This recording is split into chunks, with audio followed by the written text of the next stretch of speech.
साथियों, आंध्र प्रदेश की जनता ने बड़ी उम्मीदों के साथ वाईएसआर कांग्रेस सरकार बनाई थी, लेकिन इन्होंने आपके साथ विश्वासघात किया। वाईएसआर कांग्रेस ने यहां गरीबों का नहीं। आज हम भारत के राजनीतिक परिदृश्य में एक गहन यात्रा करेंगे। विजयवाड़ा में एनडीए रोड शो का विशेष ध्यान रखेंगे।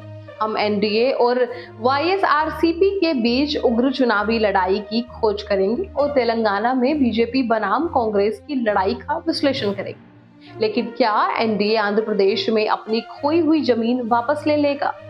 क्या चंद्राबाबू नायडू भ्रष्टाचार के आरोपों के बावजूद वापसी करेंगे? क्या तेलंगाना में बीजेपी कांग्रेस और बीआरएस को चुनौती दे सकती है? और क्या चुनाव सांप्रदायिक ध्रुवीकरण से प्रभावित होंगे? आइए इसे गहराई से समझते हैं। नमस्कार, स्वागत है आपका एयर न्यूज।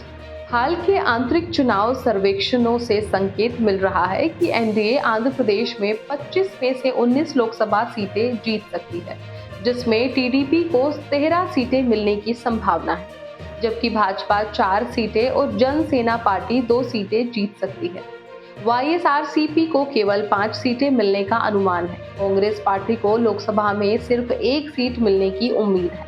ये सर्वेक्षण विधानसभा चुनावों में भी एनडीए की जीत की भविष्यवाणी करते हैं, जिसमें टीडीपी को 105 सीटों के साथ स्पष्ट बहुमत मिलने का अनुमान है और गठबंधन को 126 से कम सीटें मिलने की संभावना है। सत्तारूढ़ वाईएसआरसीपी पार्टी केवल 47 सीटों तक सीमित रहने की उम्मीद है, जबकि कांग्रेस को केवल 2 सीटें मिलने का अनुमान है।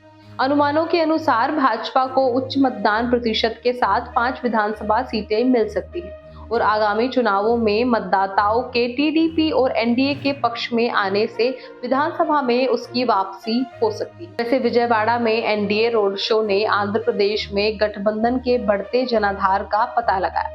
प्रधानमंत्री नरेंद्र मोदी, चंद्राबाबू नायडू और पवन कल्याण की उपस्थिति ने मतदाताओं में उत्साह का संचार किया।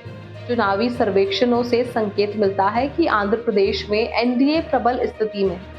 विशेष रूप से टीडीपी नेता चंद्राबाबू नायडू के बाद भ्रष्टाचार के आरोप में उनकी गिरफ्तारी और एंटी जगन जनभावना। तेलंगाना में बीजेपी और कांग्रेस के बीच सीधा मुकाबला होने का अनुमान है, जिसमें बीआरएस सीमित भूमिका निभा रही है।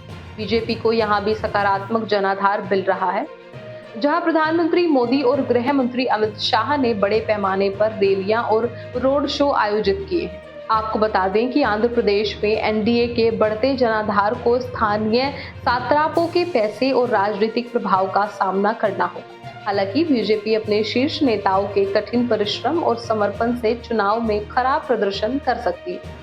तेलंगाना में बीजेपी के लिए कांग्रेस और बीआरएस के खिलाफ बड़ी संख्या में अल्पसंख्यक समुदायों को लामबंद करना एक चुनौती होगी। आंध्र प्रदेश और तेलंगाना में आगामी चुनावों का गहन विश्लेषण पिछली घटनाओं, मतदाता व्यवहार, सामाजिक आर्थिक कारकों और प्रमुख राजनीतिक दलों की रणनीतियों को ध्यान में रखना आवश्यक है। वैसे 2019 के लोकसभा और विधानसभा चुनावों में भाजपा और टीडीपी ने अलग अलग चुनाव लड़े, जिसमें वाईएसआरसीपी को स्पष्ट बहुमत मिला।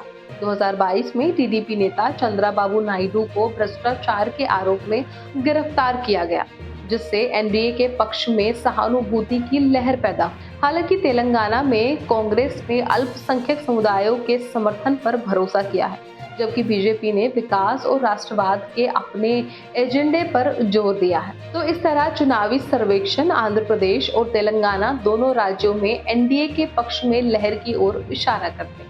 हालांकि चुनाव का नतीजा पैसे के प्रभाव, चुनावी ध्रुवीकरण और मतदान के दिन के परिदृश्य जैसे कारकों पर निर्भर करेगा। एनडीए 4 जून को घोषित होने वाले परिणामों में अपनी निर्णायक जीत दर्ज करने के लिए आश्वस्त है। फिलहाल इस रिपोर्ट में बस इतना ही। इस मुद्दे से जुड़े कोई भी सवाल या अपने विचार आप हमें हमारे कमेंट में लिख सकते हैं और इसी तरह की देश और दुनिया की तमाम खबरों के लिए चैनल को सब्सक्राइब करके बेल आइकन को दबाना ना भूलें, ताकि आने वाले समय में आपको हमारी महत्वपूर्ण वीडियो की नोटिफिकेशन समय से प्राप्त हो सके।